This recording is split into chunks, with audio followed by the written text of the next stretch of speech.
Periodismo objetivo, responsable y equitativo. Y a propósito de este tema, la Fiscalía tiene hasta el 16 de junio para concretar la evaluación psicológica de Jorge Glass para determinar la continuidad en el proceso. Mientras tanto, quedaron suspendidos los plazos para la caducidad de la prisión preventiva.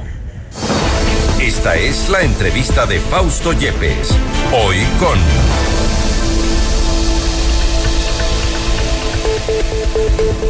Estamos ya en contacto este momento con el doctor Roberto Calderón, abogado de Carlos Bernal, uno de los dos procesados en el caso Reconstrucción de Manabí. La defensa de Carlos Bernal sostiene que es inocente. Doctor Calderón, gracias por estar con nosotros. Bienvenido. Buenas tardes, qué gusto estar por acá.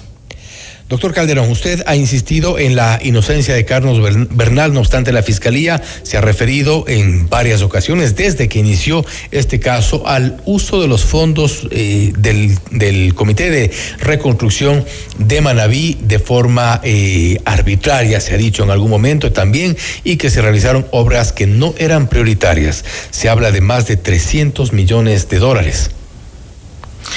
Correcto. Y creo que es importante hacer una puntualización. Hasta que una persona no tenga una sentencia condenatoria, la persona es inocente.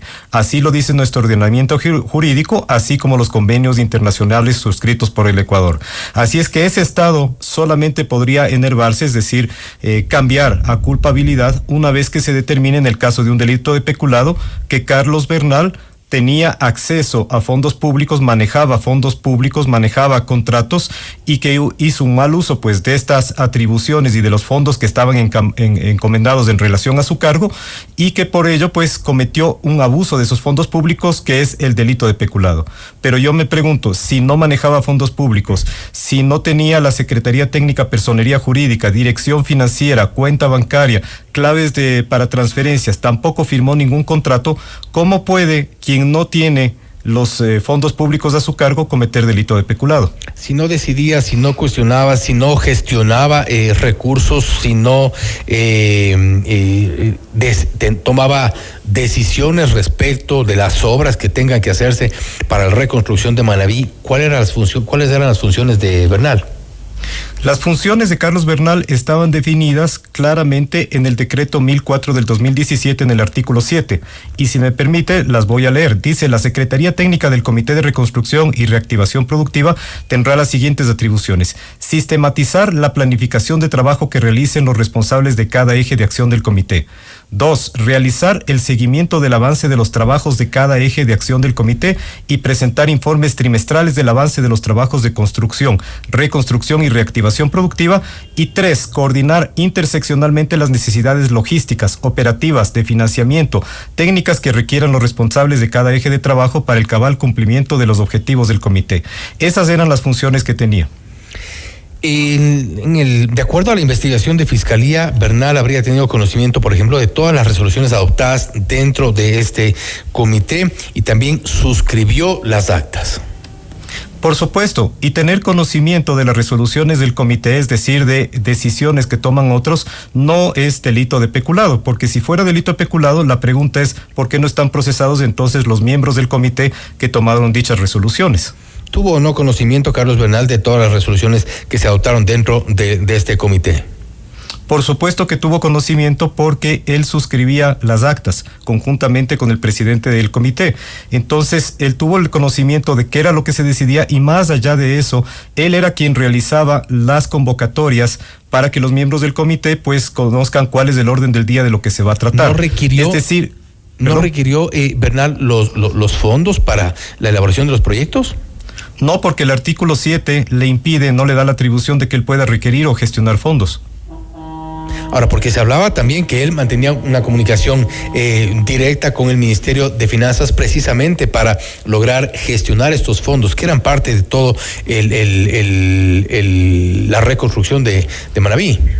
Por supuesto, el punto número 3 del artículo 7 dice coordinar intersectorialmente las necesidades operativas, de financiamiento y técnicas. Es decir, que ya es lo que hacía, era un seguimiento de lo que ya el comité había determinado que eran obras prioritarias y tenían que construirse o reconstruirse. Entonces él tenía la obligación de hacer ese seguimiento. Ahora bien, dentro de este proceso de investigación se había determinado también incluso relación familiar con una de las empresas. Se hablaba de Construhidrocaf, empresa de familiares de Carlos Bernal. Entendemos así, fue una de las contratistas dentro de este proceso de reconstrucción, que además no fue tal al final del día. La verdad es que muchos pendientes dentro de la pretendida reconstrucción de Manabí. ¿Qué responsabilidad entonces tendría también si hay empresas de familiares de Bernal contratadas para este efecto? Ninguna responsabilidad, porque en ningún momento existió la empresa Construhidrocaf como contratista del Estado. Es así que dentro del expediente se encuentra una certificación del CERCOP que indica que Construhidrocaf jamás tuvo ningún tipo de contrato con el Estado, no, ni siquiera antes del terremoto, peor posteriormente. Se hicieron estas determinaciones de acuerdo a una investigación que se inició en el Consejo de Participación Ciudadana y Control Social. De allí es donde se deriva un proceso de investigación, posteriormente ya el proceso en el que al que ahora nos referimos. Si el secretario del Comité de Reconstrucción de Manabí no tenía nada que ver, no gestionó nada, ¿cuál era entonces la responsabilidad de ellos, quienes estaban al frente de los trabajos de reconstrucción de Manabí? Me refiero a Glass en su momento y a Bernal en este caso. Del ingeniero Jorge Glass no me corresponde a mí referirme, él tiene su defensa dentro de este caso, solamente me pronuncio respecto a la participación de los hechos que le está imputando Fiscalía con Carlos Bernal. Y de lo que yo encuentro, no puede cometer el delito de peculado quien no tiene el manejo de fondos públicos. Se necesita un sujeto activo calificado que tenga una condición especial, y es ser el custodio de los fondos o dineros públicos para poder abusar de ellos. El verbo rector es abusar en este caso. Eso es lo que Fiscalía dice, que se ha abusado de fondos públicos. Y solamente puede abusar de esos fondos públicos quien los puede manejar, es decir, quien tiene el dominio de la acción para ser considerado como autor. ¿Qué tipo de influencia tenía entonces dentro del comité? No tenía ninguna influencia, al punto que el mismo decreto ejecutivo le da voz pero no le da voto. Es decir, él no podía votar dentro del comité.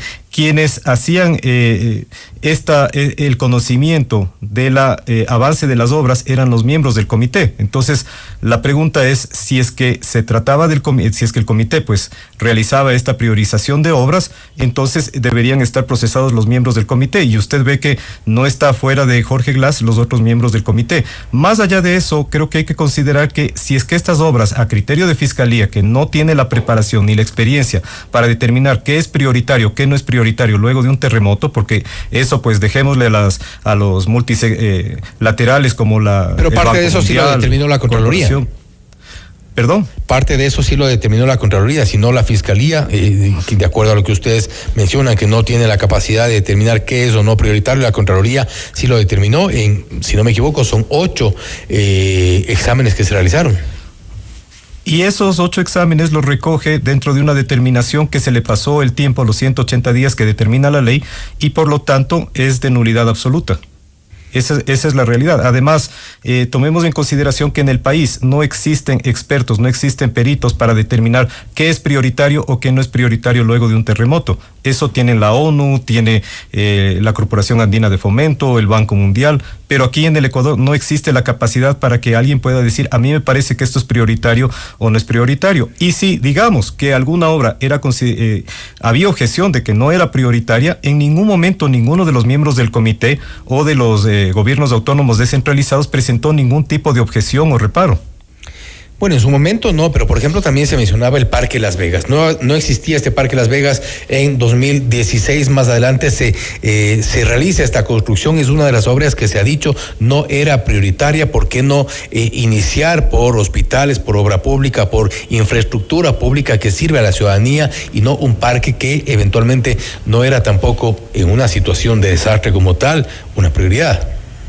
Porque sí se inició con hospitales. La verdad es que sí se inició con hospitales y otro tipo de obras, pero si la ley se llamaba Ley de Construcción, Reconstrucción y Reactivación Económica, el turismo es una de las actividades económicas, y tomemos además en consideración que un parque es una zona de un espacio seguro ante un evento sísmico. Las zonas donde la gente debe evacuar son las zonas de áreas verdes, son los parques. Así es que no solamente tenía una finalidad de fomento turístico y económico, sino además de seguridad para la población situación que... Pero turismo en una ciudad que estaba devastada, en una ciudad donde faltaban viviendas, donde faltaban gran parte de otra infraestructura, aparte de los hospitales que también en algunos casos quedaron también inconclusos, recordemos Pedernales, ¿no? Ese es otro tema también que es parte de otro proceso, el hospital de Pedernales, pero habían otro tipo de prioridades más allá de buscar turismo en una ciudad que estaba devastada. Y esa responsabilidad no se le podría atribuir, si es que se quiere decir que en algún momento Carlos Bernal pudo tomar la decisión o oponerse. Digamos que en el peor de los casos, Carlos Bernal quisiera oponerse a que se construya el Parque Las Vegas. Él no tenía tampoco la capacidad de oponerse por cuanto no tenía voto dentro del comité. Pero sí. Entonces, no le podemos a alguien que no tiene la capacidad de entregar fondos ni tampoco de oponerse a las decisiones decir que él pues tenga una responsabilidad por peculado. Pero si no tenía capacidad de entregar fondos, si no tenía capacidad de decisión, si no tenía voto, solo tenía voz, prácticamente era un comité de reconstrucción que no tenía ningún tipo de acción sobre una emergencia que era realmente lo que ocurrió en abril del 2016. En los muchos casos de peculado que he manejado, lo más importante es determinar quién era el custodio de los fondos y la responsabilidad que tenía sobre esos fondos. Y en este caso, los fondos fueron otorgados por el Ministerio de Economía y Finanzas. Entonces, llama la atención que Fiscalía, a quien sí era custodio de los fondos, a quien sí tenía la capacidad de entregarlos o no entregarlos, no esté procesado en este caso. Además, consideremos que si es que hay un perjuicio, un supuesto perjuicio para el Estado, alguien debe haber recibido ese dinero, en este caso pues serían los contratistas. ¿Y por qué los contratistas, quienes realizaron los proyectos, tampoco se encuentran procesados? Creo que es algo irrisorio para la ciudadanía pensar que de 584 proyectos que señaló Fiscalía, que luego dice que se ha equivocado, que no son 584, que son solo 11, ninguno de los contratistas, ninguno de los alcaldes, ninguno de los, el prefecto, por ejemplo, de Manabí, se encuentre procesado, tampoco ministros. Entonces es un caso que poco a poco lo que hemos visto es que se empieza a desbaratar. Ocurre que precisamente para eso se creó el Comité de Reconstrucción de Manabí. Esa era la intención, de centralizar todas las gestiones que sean necesarias, prioritarias, urgentes, para reconstruir una zona que había sido devastada por el terremoto. Por supuesto, y existe un informe que fue elaborado por Semplades, donde al contrario tuvo la participación, al contrario de lo que se puede pensar, pues que fue un fracaso, recoge cerca de 40 actores en los cuales concluye prácticamente que fue un ejemplo de un programa de reconstrucción y de que se llevó a cabo de forma efectiva. Fíjese que, por ejemplo, se contó con dinero de la Corporación Andina de Fomento, donantes internacionales, etcétera, y ninguno de ellos ha producido ningún tipo de objeción o algún tipo de reclamo al Estado ecuatoriano por un mal uso de los fondos. Son aportes, sin embargo, mínimos. Recuerde que por efectos de la ley, los ecuatorianos, empresas, ciudadanos, en particular, se aportaron más de 3.000 millones. En este caso, lo que se está cuestionando es el uso de un poco más de 360 millones de dólares en 11 obras no prioritarias. El aporte que se hizo a través de lo que se recolectó localmente fue cerca de 1.500 millones de dólares y el resto fue a través de donaciones, créditos que se le otorgó al Ecuador y etcétera, otro tipo de financiamiento, pero lo que se recaudó acá suma más o menos 1.500 millones.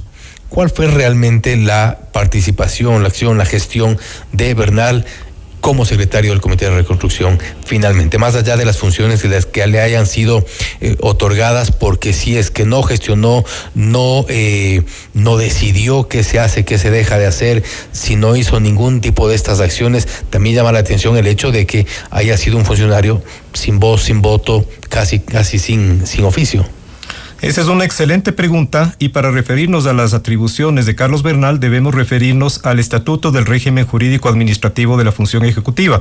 En el artículo 49 establece que las atribuciones básicamente son participar en las sesiones con voz y voto si es miembro del órgano colegiado y solo con voz informativa si es un funcionario. Este es el caso de él, que no era miembro del cuerpo colegiado, sino solo participaba con voz y tenía que elaborar las actas, hacer las convocatorias, y dice, además del literal B, ejecutar las órdenes del presidente, incluidas las convocatorias y citaciones de los miembros del órgano colegiado. Esas eran las funciones de Carlos Bernal y no podía tener otras funciones porque tiene una especie de camisa de fuerza que es este Estatuto del Régimen Jurídico Administrativo. ¿Meramente burocrático el puesto? Es lo que dice la ley. No puede un funcionario tener más atribuciones que las que la ley manda. ¿Qué esperan para el próximo 17 de junio? Para el próximo 17 de junio esperemos que la audiencia se reinstale. La defensa de Carlos Bernal se encontraba lista el día de hoy para realizar pues esta diligencia, este importante momento procesal, por así decirlo. Y consideramos que tenemos suficientes elementos para poder desvirtuar todas las afirmaciones que han venido sucediendo por parte de Fiscalía, que hasta ahora pues yo creo que si es que alguien tiene algún contrato que haya tenido esta empresa, por ejemplo Constru Hidrocab con el Estado, me la haga llegar, porque nunca fue contratista del Estado. Esperamos que se dé la diligencia y presentaremos nosotros nuestras pruebas de descargo. Estaremos pendientes también y dando seguimiento a este proceso, un caso que sin duda ha llamado la atención precisamente por lo ocurrido después de ese 16 de abril del 2016, la reconstrucción de Manabí, que en algunos casos, si uno va incluso hoy, tantos años más tarde, hay todavía deudas por parte del Estado. Estaremos pendientes del proceso. Doctor Calderón, nuevamente, gracias por haber estado con nosotros.